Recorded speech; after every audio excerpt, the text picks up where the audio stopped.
Hey Tophees, today's guest is Alice. She has some debt and a healthy savings. We're going to talk about how to keep her expenses low and increase her income to attain her dream life. If you enjoyed this content, please subscribe and share with others to help the channel grow. Thanks. I am Topher and this is Financial Fit. My name's Alice. I live in Laguna Hills, which is in part of Orange County, California. My annual income, it's about like $65,000. I'm 27. And then what would you say is your dream life? I would definitely love to travel the world and go to a lot of places. Like, for instance, I want to go to a lot of places in Europe. It would be great if I were able to take like a really big trip. And as for like career wise, I would love to like pursue an MBA and as well as eventually go into like owning my own business. Awesome. What kind of business do you think you would want? So I think like I would most likely like to own like a software company. What do you do in tech right now?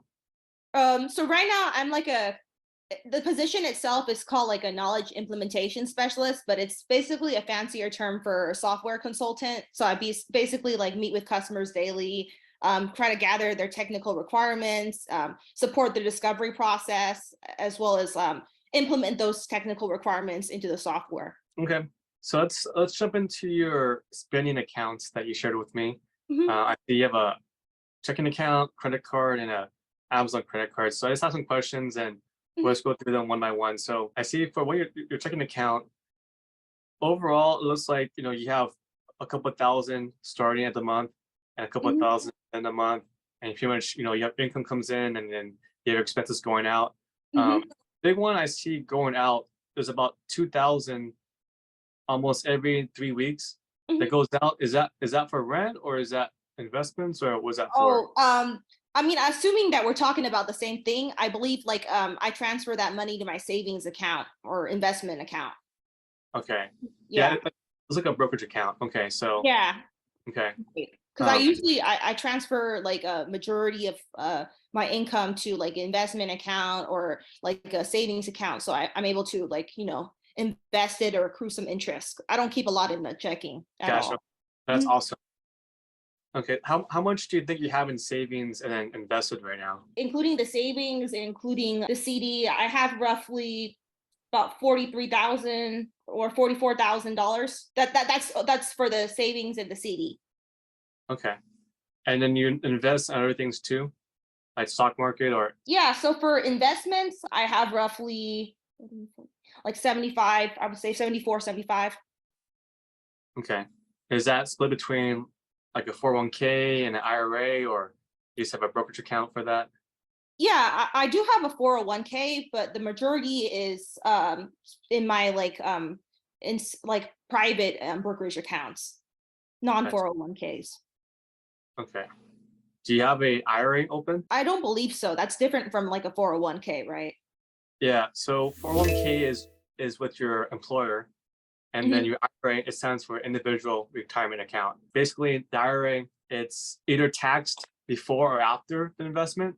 So Hmm. right now, you get a paycheck, you're taxed on that, and then you invest it, and Hmm. then when you get money out, it's taxed um, on the appreciation.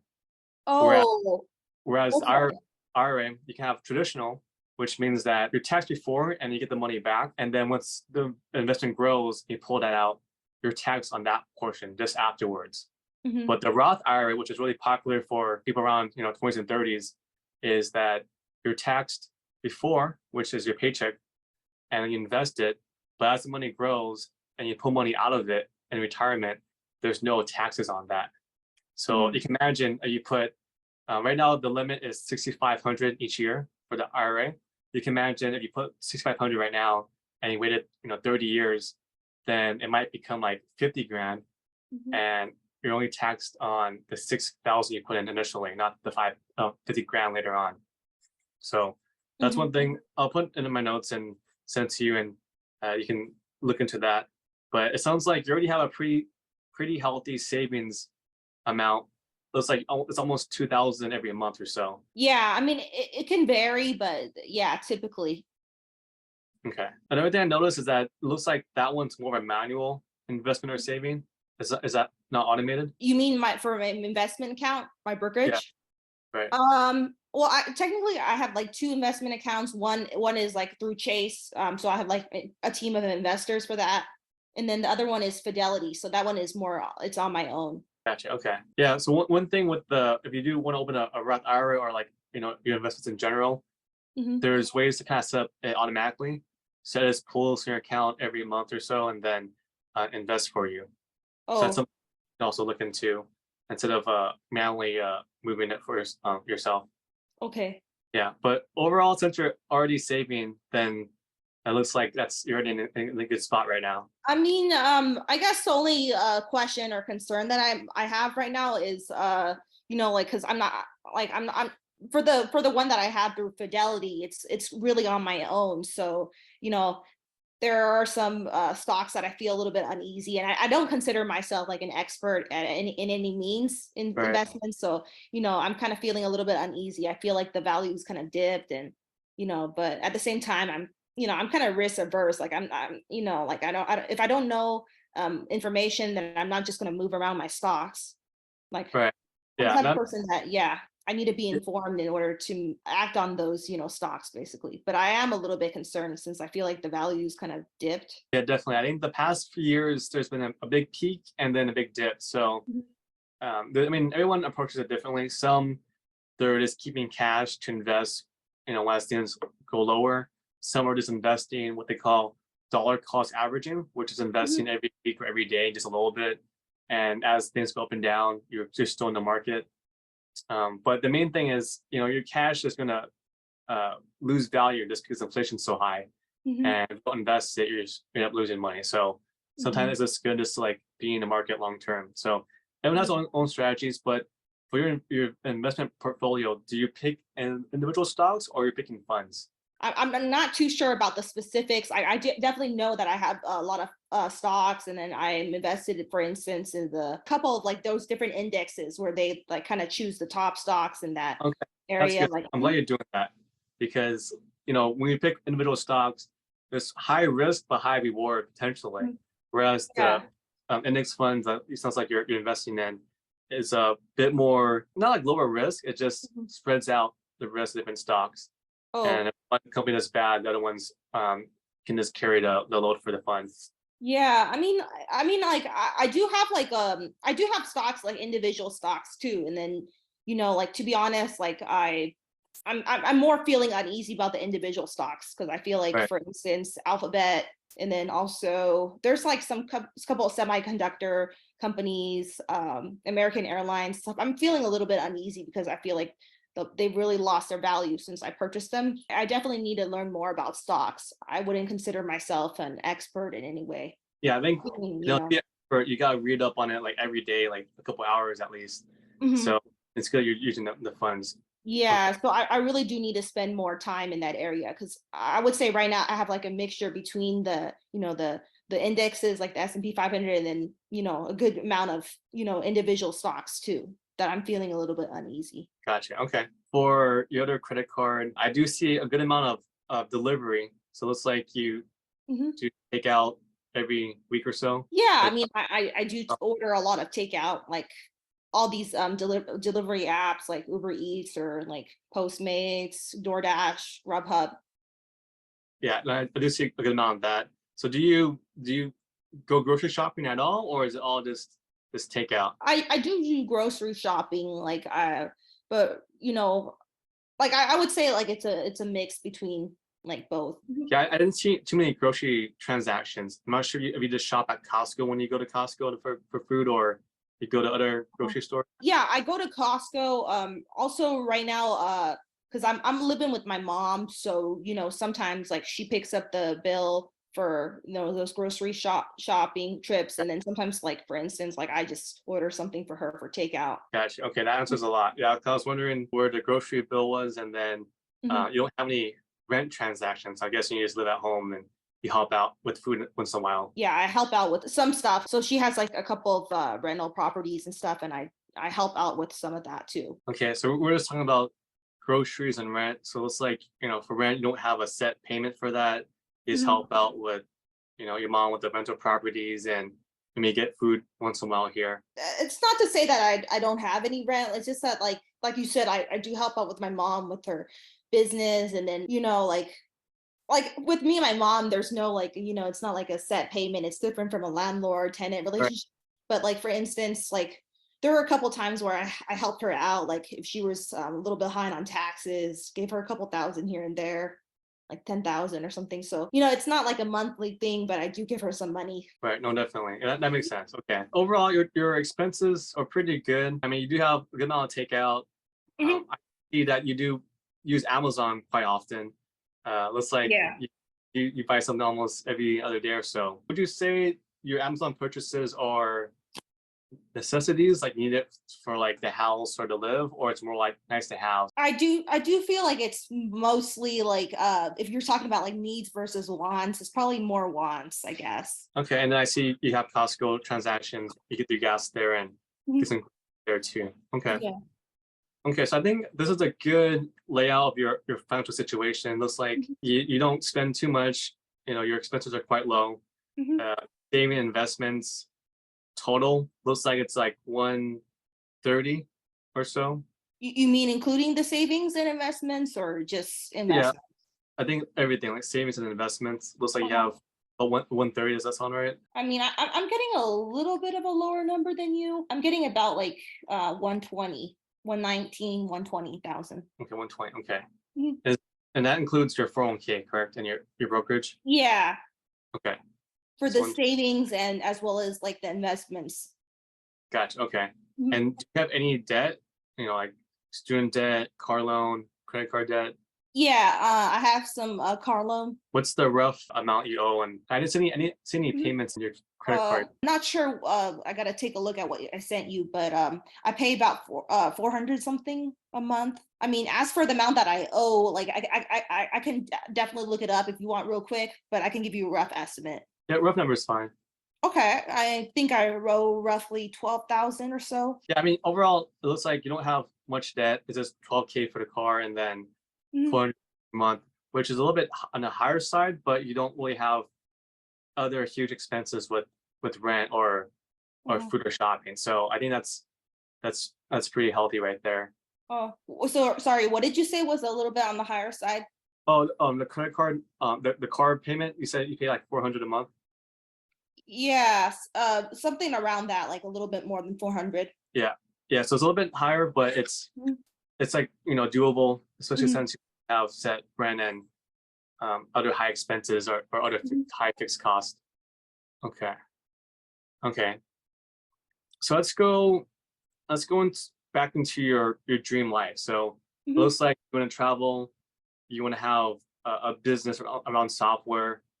Mhm. So, were there other things besides that you wanted to add, or those are your top two like life dream goals? Well, it's kind of like included in what I said before, but I would like some sort of schedule where I'm my own boss, so I've like flexible work hours.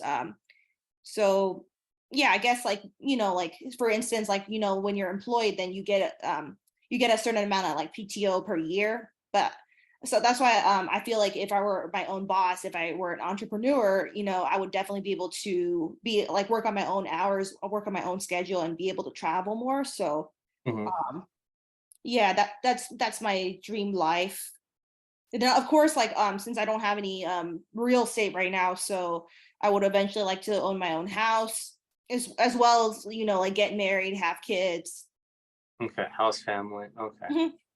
gotcha. Okay, so let's break down one by one. So maybe let's talk more about the the business side of things. So it Mhm. sounds like you're kind of open to going to get your MBA, which would Yeah. probably be 50 to 100 grand, right, for like a year or two, and then from that, are you hoping to get your MBA to network and find business partners, or you're just thinking an MBA to start a business?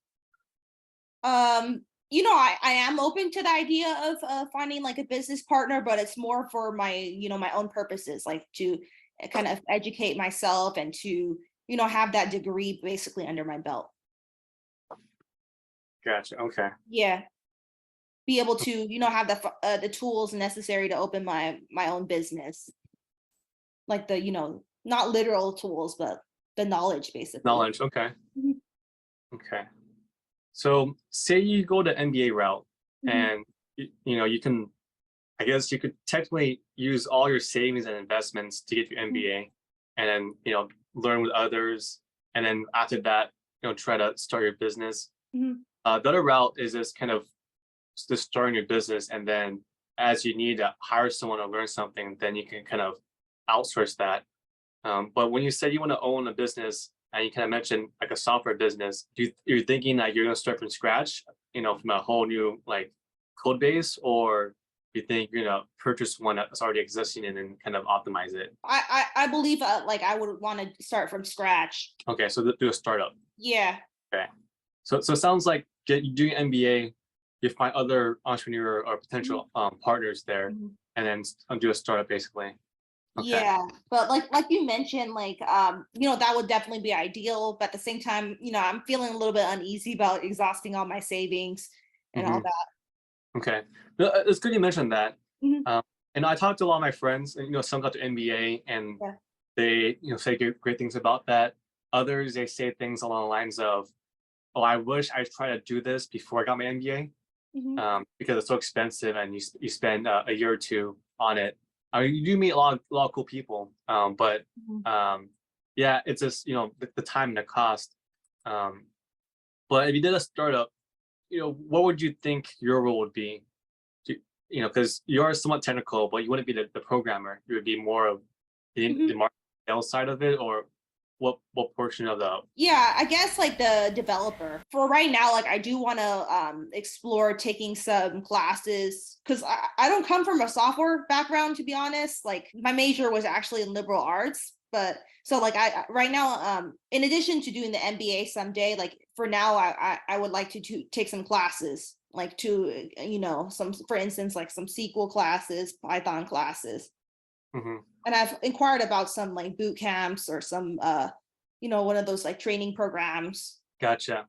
Yeah, Mhm. I'm kind of curious, your thought process on that. So a lot of my friends who do startups, they're Mhm. more the big picture thinker, the deal Mhm. maker, relationship maker. So they find a lot of people to make the product sell, or Mhm. uh, research, and then it is hire developers, since you can just find developers anywhere. So I guess what's your kind of thought process between your thought process for learning all the coding and the software development side of things?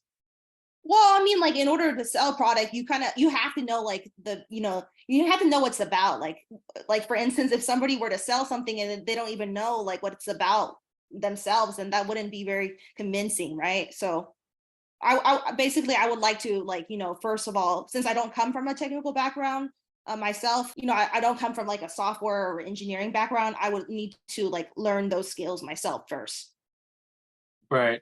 Yeah, no, Mhm. I feel the same. Well, because I work at Mhm. a tech company, we have developers, we have engineering Mhm. managers, and then we have product managers.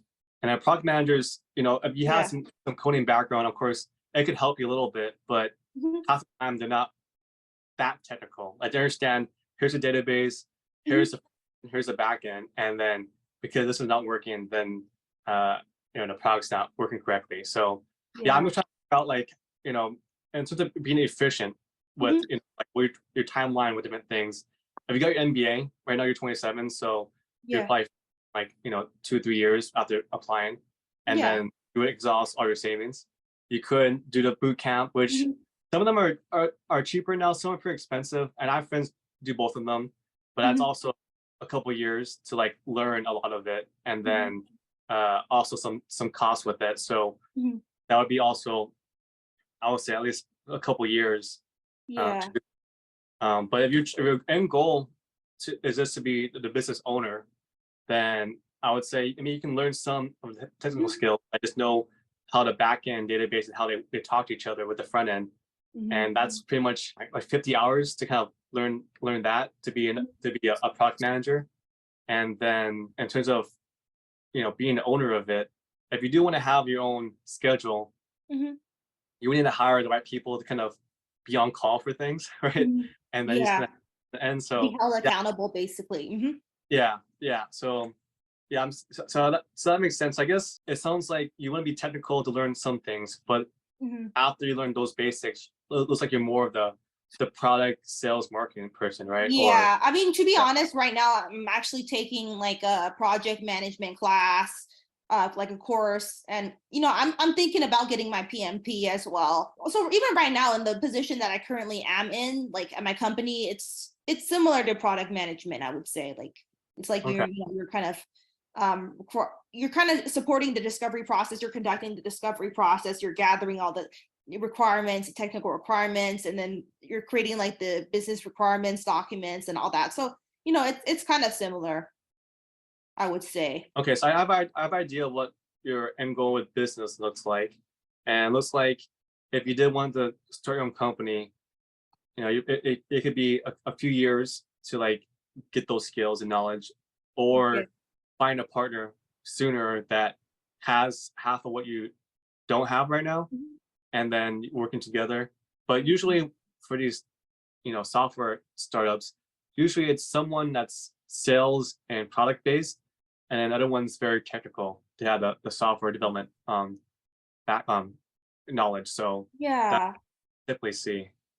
Yeah. So, I mean, do you have any like suggestions of like where some people could find business partners? Like, I know there's like certain meetup groups and stuff. Like, I've been to some events, like like networking, business networking events and stuff. And I Yeah, so tried to, yeah, gather people's information and stuff like that. networking events are good. I Mhm. think you do need to kind of have a direction of what kind of software you're going to build. Okay. So I have friends, they have like Shopify or Amazon related plugins, and that's Mhm. their product. Other people, they have I don't know, like they just talk to people and like, oh, I wish this existed, and then they had someone code up like a very simple interface and Mhm. made it kind of working, and then they got more feedback and developed from there. Mhm. So I think once you kind of, and I have other friends that they're in crypto too. So then they go to crypto meetups and it's very niche and specialized. So I would say if you have an idea what you want to do, like what kind of niche, there's probably meetups in that specific niche. And then from there, you kind of need to pitch and be like, hey, I want to do this. And you might find people that are more, I don't know, you might be lucky, you might find a developer there, but usually you find someone that's already in that niche too to partner with and find the right relationships to sell the product. Mhm. And then on the technical side, you can just, there's a lot of incubator houses or groups where you can just find a developer, or you just hire people to develop for you, and you're kind of like the Mhm. engineering manager, product manager for the first Yeah. couple of revisions.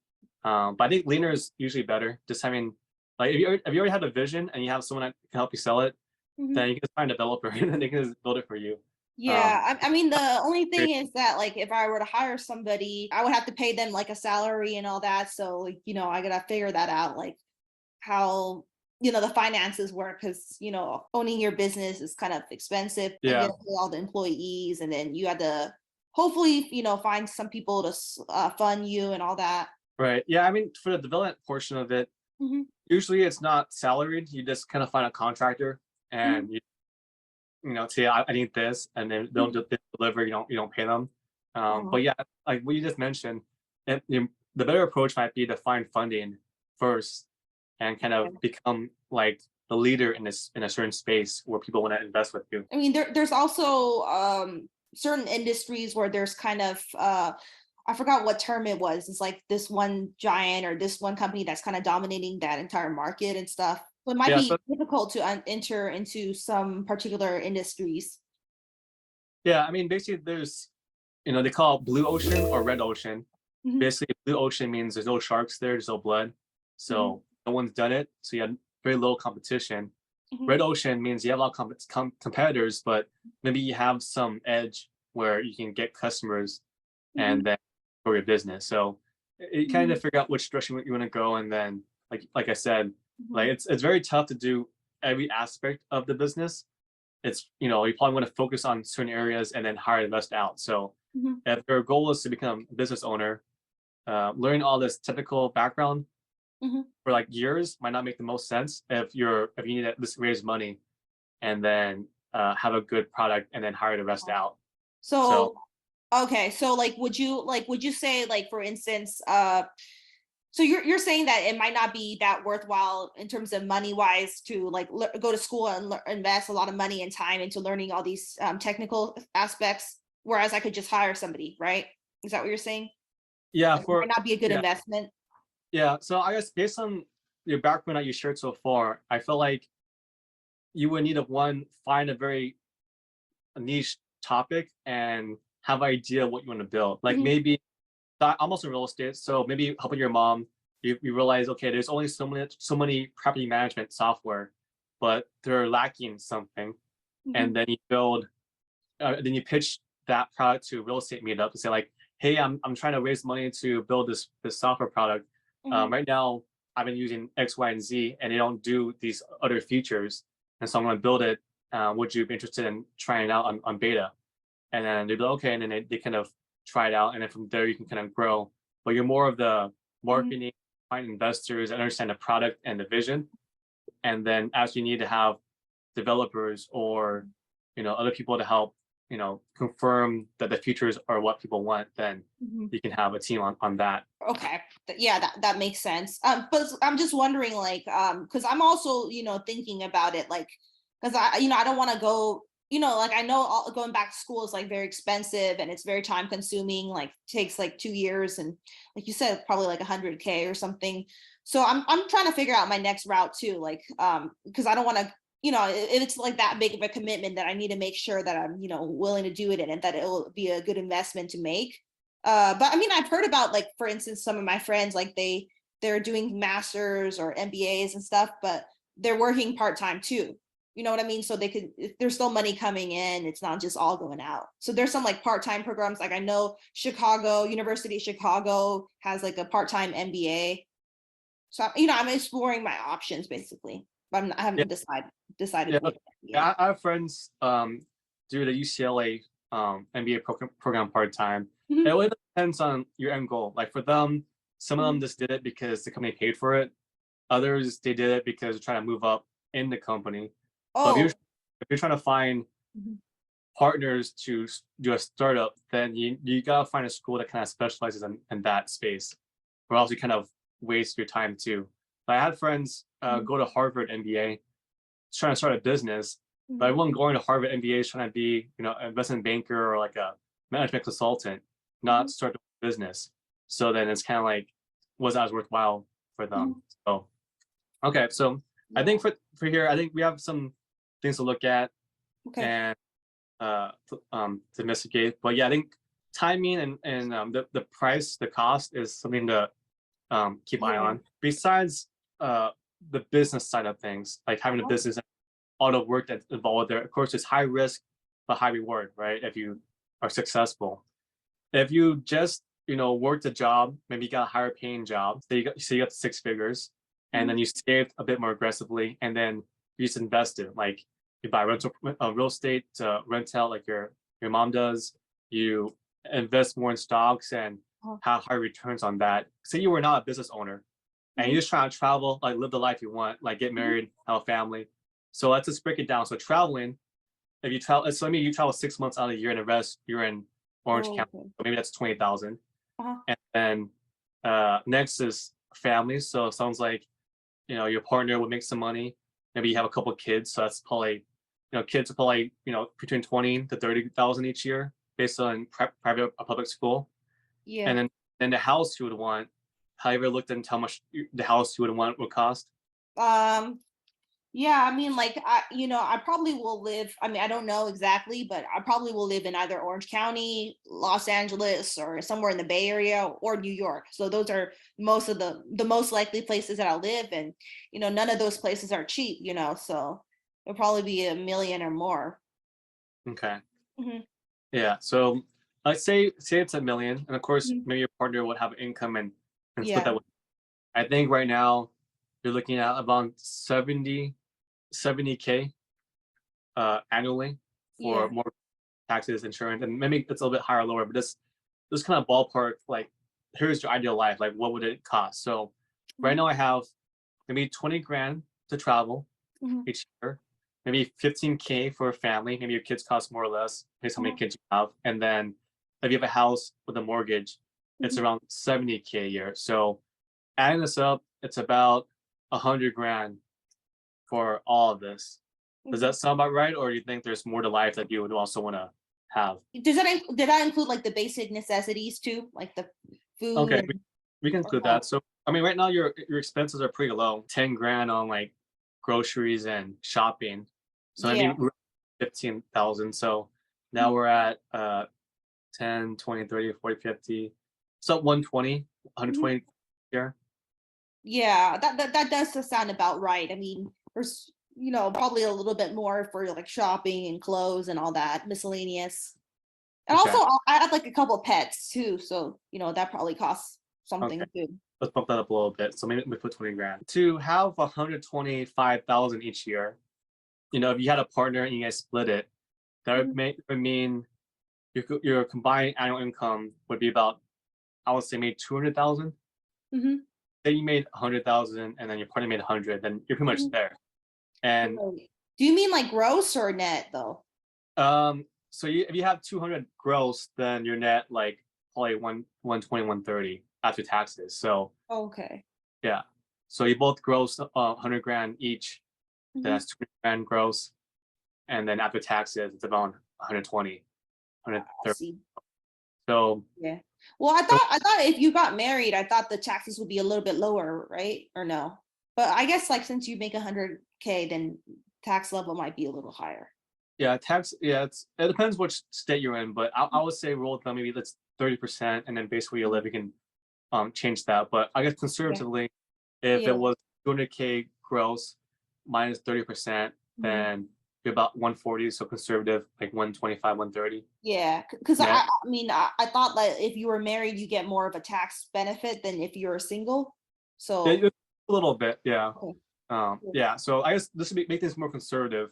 I Right. think the exercise is more of to kind of see like what's needed. So I Right. guess, for example, if you feel like your job can make 100K and then your partner makes 100K, and as you guys progress in your life and inflation goes up, but also you get raises, Hmm. then you could just have this life where Hmm. uh, you don't need to have a business with all the risk. You just work on that. Yeah.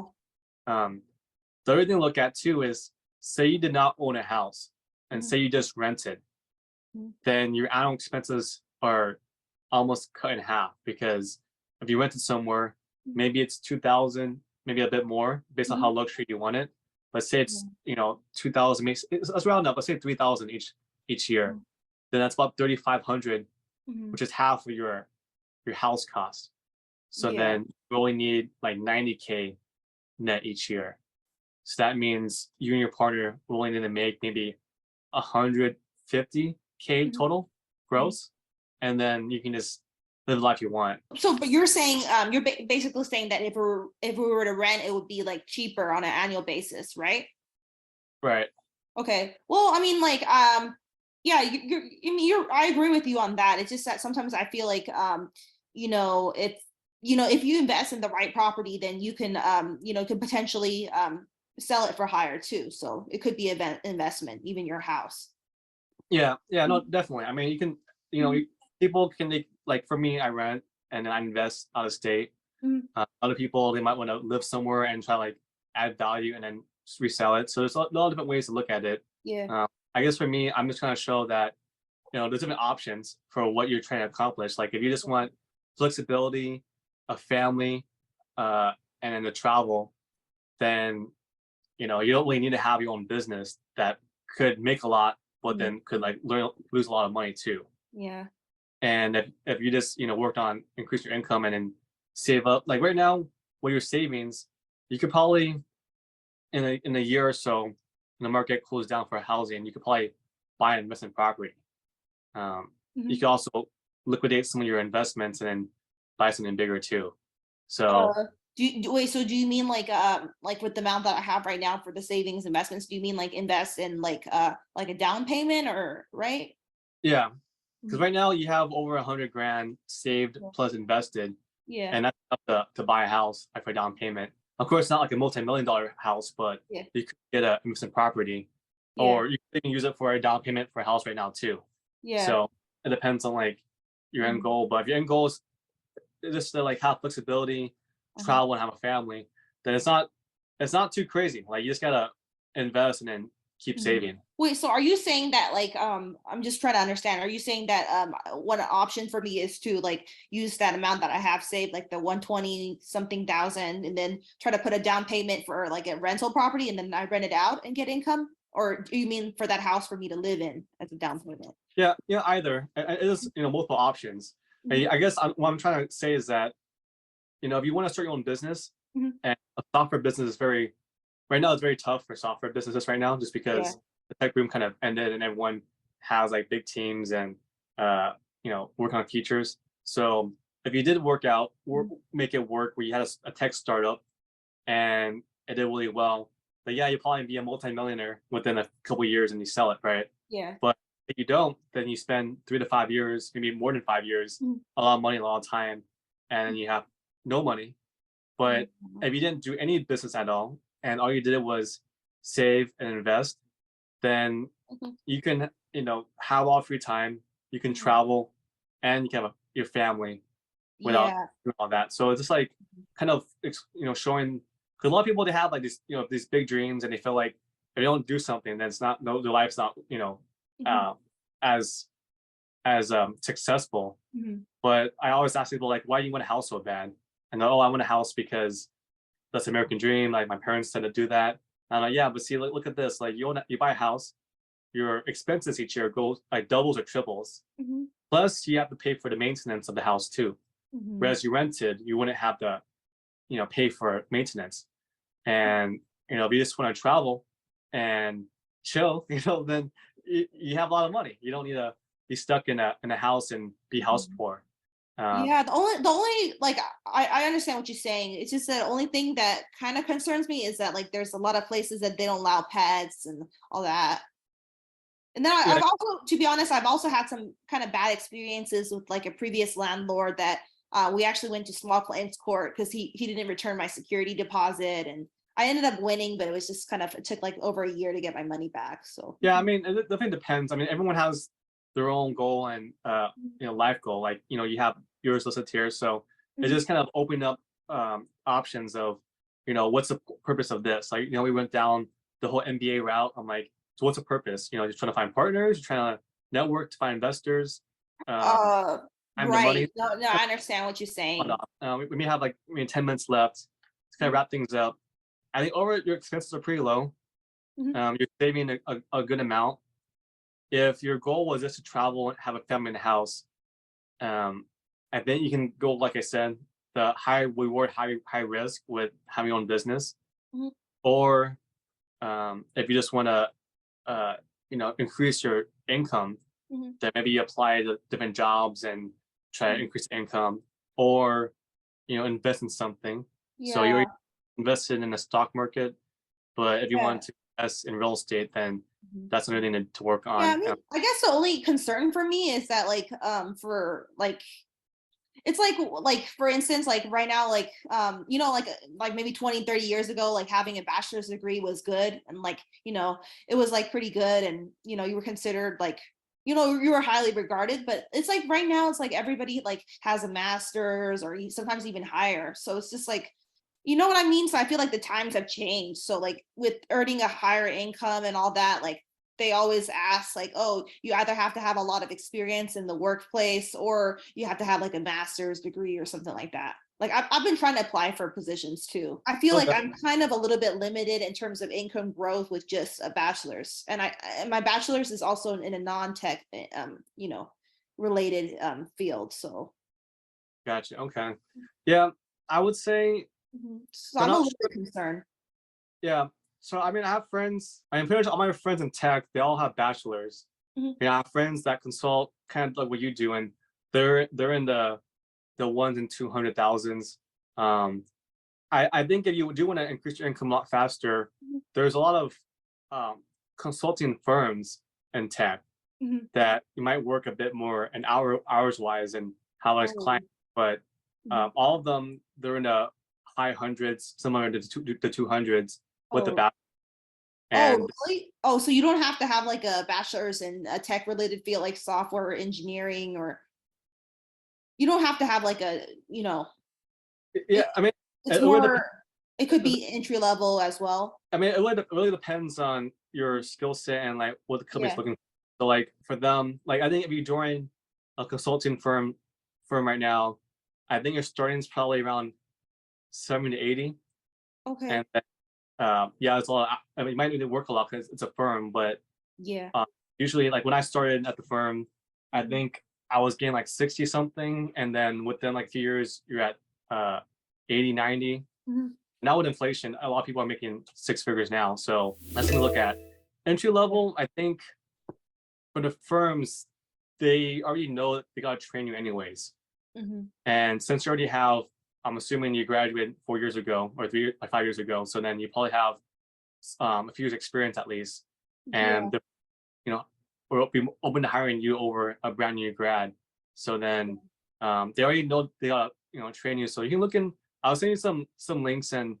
there's firms that I think you could probably get to six figures within a year or two if you learn the software, and then there's gonna be a lot of hours the first couple of years. That's just kind of how it Oh, is. okay. Yeah, Nice. but then Yeah. from there you can move to a public company, and then it's you learn the skill set, and you Mhm. get higher pay, and you have So, right. So you're saying that for some of the positions that you're describing, they don't necessarily require higher degree or like, you have to be in the workforce for like many years. You know what I mean? You don't have to yeah, have too much experience or like a master's or something for some yeah, of the yeah.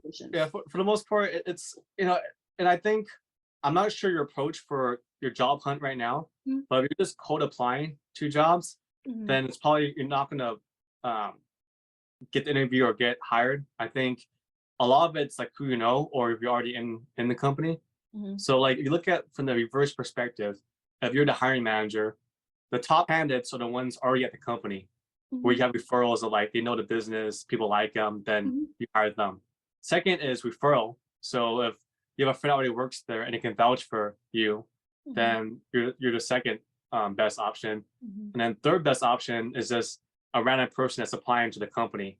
And then Mhm. those people you're like, well, they never worked here. There's no referral, and all they're looking at is your resume and saying like, oh, I wish had more years experience or a master's, and that's Mhm. why they care so much. You're in the third tier. So I Yeah. think that's kind of also a lens to look at, Mhm. because all my jobs I got in were from referrals.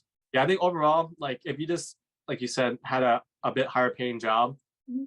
and you keep saving and investing, then you pretty much hit your dream life in I would say, I don't know, 5 years. It's pretty reasonable. Okay. Wow. Yeah, thank you. That's very informational. Here are the main things for Alice to work on. First is to make a budget. Right now, going with flow has worked out okay because she's been saving and is not in credit card debt. But with more expenses such as rent and lifestyle inflation, we need to keep track of all her expenses. We need to make sure that she's still saving and investing for her future. Her food deliveries and Amazon purchases are frequent but not too expensive, but with a potential rental payment, to cut back to ensure she saves just as much or more with her new job. Her main focus is to increase her income. Mass applying on LinkedIn is convenient, however, there's probably more applicants as well. I recommend to mix in networking and attending some events in person for referrals, which may lead to more job opportunities and more pay. Ella should also reach out to UC Berkeley alumni. They have a very strong alumni group and can help her get a new job. If she can't get a job with the pay she wants, she should also look into consulting or implementation firms. They are always hiring because they have a high burnout rate, but she could probably get to 100 grand within a year or so if she performs well. And when she does leave, she'll have more opportunities for same or more pay with less hours. My last recommendation is to be open to investing into a Roth IRA. She can use Vanguard, Schwab, Fidelity, any brokerage, and invest up to $6,500 each year, where the money grows tax-free. She can invest in low-cost index funds such as the S&P 500. Overall, Alice is level 8.5 and easily levels 13 to 15 this year. She has very little debt and low expenses, but she can get to the next level by increasing her income, keeping her expenses low, and investing more. Hey Tophees, thanks for watching. If you want the same free curriculum for my 15 levels to financial freedom, or apply to be on Financial Fit, click the link in my bio. Thanks again for watching. and I'll see you next time on Financial Fit.